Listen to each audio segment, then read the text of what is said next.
बोला के अंजलि काहे मीठा बबल काहे मीठा बबल आहे आहे आहे आहे मां शारदा रिकॉर्डिंग स्टूडियो दिल्ली।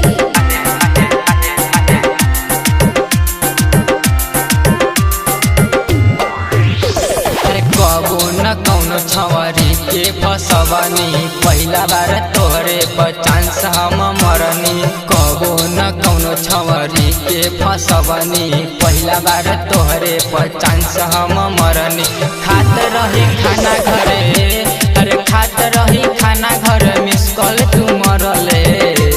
बोला के गे अंजलि काहे पीटा बबले बोला के गे अंजलि काहे पीटा बबले। मां शारदा रिकॉर्डिंग स्टूडियो दिल्ली।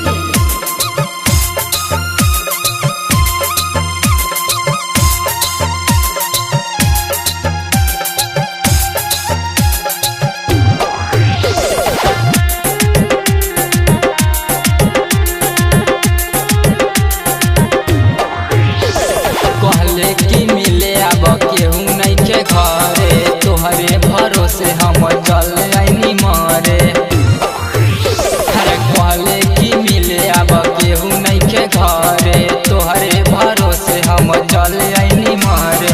धुक्का लगावा के अपना अरे धुक्का लगावा के अपना भाई से धर बबले।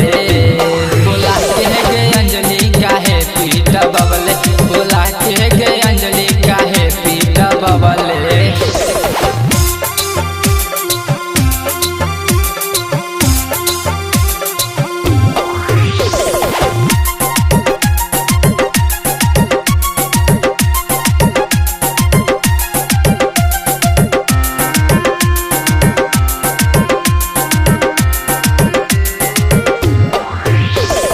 अखिलेश राइटर जी के बात भइले साची सुधीर सबरिया के टूट गइले छाती।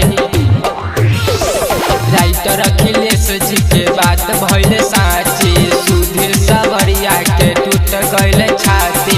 ऊपर मन नहीं हाल चाल पूछले। बोला के गे अंजलि काहे पीटा बबले बोला के गे अंजलि काहे पीटा बबले।